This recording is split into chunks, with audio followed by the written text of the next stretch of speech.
حنفی channel کے ناظرین، السلام علیکم ورحمۃ اللہ تعالیٰ وبرکاتہ۔ حاضر ہیں آپ کی خدمت میں سوال و جواب کا سلسلہ لے کر۔ میں ہوں آپ کا خادم محمد ارمان ویسی۔ ہمارے ساتھ موجود ہیں سوال کا جواب دینے کے لیے حضرت علامہ مولانا مفتی شاہنواز عالم مصباحی اثری۔ حضور مفتی صاحب قبلہ، بہت سارے لوگوں کا اعتراض ہوتا ہے کہ جو لوگ سامنے کھانا رکھ کر یا شیرنی مٹھائی وغیرہ رکھ کر فاتحہ دیتے ہیں، کیا وہ کھانا یا مٹھائی شیرنی وغیرہ مرحومین کو پہنچتا ہے یا نہیں پہنچتا ہے؟ اس کے بارے میں آپ وضاحت فرمائیں۔ السلام علیکم ورحمۃ اللہ تعالیٰ وبرکاتہ۔ ناظرین، جیسا کہ آپ سن رہے ہیں کہ ایک سوال کیا گیا ہے، کچھ لوگوں کو اعتراض ہے۔ جو اہل سنت والجماعت میں ہمارے ہاں کوئی بھی موقع ہوتا ہے، 11ویں شریف کا موقع ہے، شب برات ہے، بہت سارے ایسے مبارک مواقع ہوتے ہیں، آراس کی تقریب ہوتی ہے، تو اس میں عرس کے موقع پر بھی فاتحہ، نذر و نیاز کا اہتمام ہوتا ہے۔ اور ہمارے یہاں جیسے 10واں 20واں 40واں یہ سارے معاملات ہوتے ہیں، تو اس میں بھی سامنے کھانا رکھ کر کے پھر اس کی فاتحہ ہوتی ہے، فاتحہ خوانی کا کام ہوتا ہے، فاتحہ خوانی ہوتی ہے۔ تو اس کے بارے میں کچھ لوگوں کو اعتراض یہ ہے کہ جو کھانا سامنے رکھ کر کے فاتحہ کی جاتی ہے، کیا یہ کھانا مردوں کو پہنچتا ہے یا نہیں پہنچتا؟ تو حضرات کرام، پہلی چیز تو یہ ہے کہ اہل سنت والجماعت مسلک حق، مسلک اہل سنت والجماعت، مسلک اعلیٰ حضرت کی روشنی میں جو ہمارے علماء نے فرمایا ہے وہ یہ ہے کہ مردوں کے لیے اگر ہم کچھ پڑھ کر کے یہ نیت کریں ایصال ثواب کی کہ مولا اس کو پہنچا دے، تو یہ بھی طریقہ درست ہے۔ سامنے کچھ رکھا جائے یا نہ رکھا جائے، یعنی نہ رکھا جائے، ویسے ہی چند آیات پڑھ کر کے ایصال ثواب کیا جائے کہ مولا اس کا ثواب فلاں مرحوم کی روح کو پہنچا دے، یہ بھی درست ہے۔ اور سامنے اگر کچھ رکھ کر کے پڑھا جائے پھر کہا جائے تو یہ بھی طریقہ درست ہے۔ اور ہر چیز کی دلیل، جو سامنے نہیں رکھا جاتا اس پر تو اعتراض نہیں ہوتا عام طور سے، کیونکہ اس کے تو قائل ہیں زیادہ تر لوگ، لیکن جو سامنے کھانا رکھا جاتا ہے تو اس سے کچھ لوگوں کو تکلیف ہوتی ہے، جن لوگوں کو خاص طور سے 10واں 20واں 40واں اس سے بھی تکلیف ہوتی ہے، تو سامنے کھانا رکھ کر کے جو فاتحہ ہوتی ہے، اس پہ جب فاتحہ ہونے لگتی ہے ہمارے سنیوں کے گھر میں تو کچھ لوگوں کے پیٹوں میں درد ہوتا ہے۔ حضرات گرامی، مشکاہ شریف کی ایک حدیث پاک ہے، ان سعد بن عبادہ قال ان ام سعد قد ماتت۔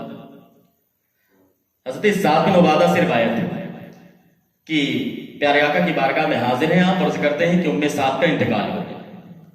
فَأَيُّ الصَّدَقَةِ أَفْضَلُ، یا رسول اللہ کس چیز کا صدقہ کرنا یہ زیادہ افضل ہے، زیادہ بہتر ہے؟ تو پہلی چیز تو یہ کہ لوگوں کو اعتراض ہوتا ہے کہ مرنے کے بعد اس کے نام سے ایصال ثواب صدقہ کرنا ہے۔ وہ لوگ کہتے ہیں معاذ اللہ کہ مر کر کے سب مٹی میں مل گئے تو معاملہ ختم ہے، یعنی مر گئے مردود، نہ فاتحہ نہ درود۔ یہ نظریہ ہے لوگوں کا، لیکن یہ جہالت پر مبنی ہے۔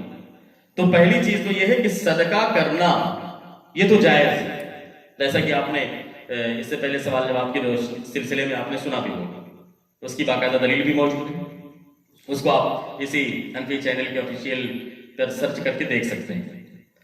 تو سوال یہ پیدا ہوتا ہے کہ صدقہ کرنا یہ تو ثابت ہے، چونکہ اگر ثابت نہ ہوتا تو حضرت سعد بن عبادہ کا یہ سوال کہ ایو صدقۃ افضل، یا رسول اللہ کس چیز کا صدقہ، کون سا صدقہ بہتر ہے؟ پتہ کیا چلا کہ ہر صحابی یہ جانتے تھے کہ صدقہ کیا جاتا ہے، صدقہ کرنا یہ جائز ہے، یہ اچھی چیز ہے۔ تبھی سوال کیا کہ کس چیز کا صدقہ؟ کیوں؟ اس لیے کہ جب کوئی عالم یعنی کہ زیادہ جانکار موجود ہو تو ہماری ذمہ داری بنتی ہے کہ ہم اس سے رابطہ کریں۔ تو صحابی رسول ہے، پیارے آقا موجود ہیں، عرض کرتے ہیں یا رسول اللہ کس چیز کا صدقہ میں کروں جو زیادہ بہتر ہے؟ قال نبی علیہ الصلوۃ والسلام الماء، پیارے آقا نے ارشاد فرمایا پانی کا صدقہ۔ سبحان اللہ، پانی کا صدقہ کرو۔ پیارے آقا ارشاد فرماتے ہیں پانی کا صدقہ کرو۔ کیوں؟ اس لیے کہ آپ جانتے ہیں کہ عرب کے معاملات اس وقت سخت گرمی، پتھریلی زمین، ریتیلی زمین، پانی کی کتنی قلت۔ آج بھی آپ دیکھیں تو عرب کے معاملات یہ ہے کہ وہاں کے ہوٹلوں میں، مکہ شریف میں، مدینہ شریف میں ٹینکروں کے ذریعے لا کر کے پانی لوڈ کیا جاتا ہے۔ ابھی بھی پانی کی قلت کا عالم ہے۔ پانی کی بڑی ویلیو تھی، جیسا کہ کتنے خطیر رقم دے کر کے ہمارے صحابہ کرام نے کنویں خریدے تھے، یہ بھی مثال موجود ہے اسلام کی تاریخ میں۔ بڑی ویلیو تھی پانی کی۔ प्यारे आका ने फरमाया पानी का सदका करो।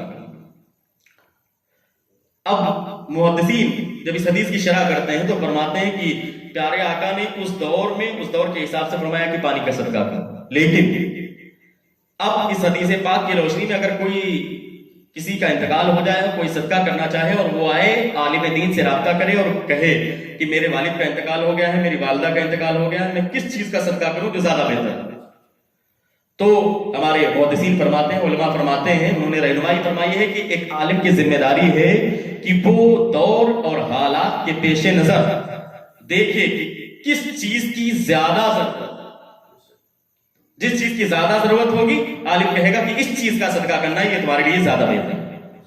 मसलन कोई ऐसा गांव है जहां पर सवाल किया गया कि हमारे वालिद का इंतकाल हो गया, मैं सदका करना चाहता हूं, हजरत आप बताइए किस चीज का सदका करूं। इत्तेफाक ये है कि वहां पर मस्जिद तो मौजूद है लेकिन कोई मकतब भी नहीं है जहां पर दीनी तालीम का इंतजाम किया जाए, या ऐसा मोहल्ला है जहां पर पानी की बहुत ज्यादा किल्लत है, तो आलिम कहेगा कि ऐसा कर तुम अपने वालिद के नाम से मोहल्ले में एक हैंडपंप या समरसेबल लगवा दो। मकतब नहीं है तो कहा जाएगा मकतब बनवा दो, ये ज्यादा बेहतर है। अगर वहां का कोई बच्चा मदरसे में पढ़ना चाहता है लेकिन उसका वालिद इस्तिताअत नहीं रखता तो कहा जाएगा तुम उस बच्चे की तालिब इल्म की पढ़ाने की किफालत की जिम्मेदारी ले लो, ये बेहतरीन सदका। सारी चीजें हैं, मदरसा भी है, मकतब भी है, पानी भी है, कोई दिक्कत नहीं है। एक शख्स है उसकी गरीब बच्ची है लेकिन गुर्बत की वजह से उसकी शादी नहीं हो पा रही है, तो एक आलिम की जिम्मेदारी है कि वो रहनुमाई करे कि तुम अपने वालिद की तरफ से इस बेटी की शादी की जिम्मेदारी ले लो, ये सबसे बेहतरीन सदका। दौर के हिसाब से जहां पर जिस चीज की जरूरत होगी वहां पर कहा जाएगा कि इस चीज का सदका करना सबसे ज्यादा बेहतर है। अर्ज किया या रसूलल्लाह किस चीज का सदका करना ज्यादा बेहतर है? प्यारे आका इरशाद फरमाते हैं पानी का सदका करो। फहफरा बीरन, आपने एक कुआं खोदा, एक कुआं तैयार करा। अब तवज्जो चाहता हूं मैं नाज़रीन कि कुआं तैयार हो गया, एतराज ये किया जाता है कि सामने खाना रख के फातिहा की जाती है, क्या ये खाना पहुंचता है? तो पहली बात तो ये है हज़रात गिरामी, हम खाना रखते हैं तो आपने भी सुना होगा और हम लोग भी पढ़ते हैं कि जो कुछ पढ़ा गया है, सूरह फातिहा पढ़ी, चारों कुल पढ़े गए, उसके बाद चंद आयात पढ़ी गई, दुरूद शरीफ पढ़ा गया, उसके बाद हम यही कहते हैं कि मौला जो कुछ पढ़ा गया है इसका सवाब पहले बुजुर्गान दीन की बारगाह में प्यारे आका के वसीले से, फिर हम यही कहते हैं कि मौला इसका सवाब फला मरहूम की रूह को पहुंचा दो। हम तो ये नहीं कहते कि खाना है फला मुर्दे को पहुंचा दो, हम ये कहते जो कुछ भी है, क्योंकि उसको भी गरीबों में तकसीम कर दिया जाता है, और जो कुछ पढ़ा गया हम ये कहते हैं जो कुछ पढ़ा गया है मौला इसका सवाब फला मरहूम की रूह को पहुंचा दे। तो जब कुआं बनकर के तैयार हुआ, हज़रत साद बिन उबादा मौजूद है, सहाबा इकराम का मजमा है, कुआं खुद करके तैयार हो गया, बिल्कुल कुआं तैयार है, सहाबा इकराम का मजमा है, साद बिन उबादा सामने खड़े हुए। जुमले पर तवज्जो चाहता हूं, जब सामने कुआं है, हज़रत साद बिन उबादा भी है, सहाबा इकराम भी, उसके बाद जानते हैं क्या अर्ज किया?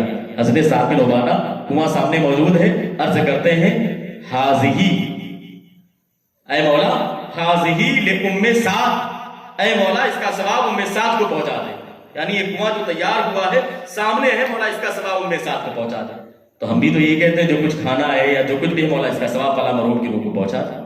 अल्हम्दुलिल्लाह अहले सुन्नत वल जमात में हर मसले की जो भी हम अमल में हमारे मामूलात है, मामूलात अहले सुन्नत वल जमात में हर अमल अल्हम्दुलिल्लाह कुरान और हदीस की रोशनी में साबित है।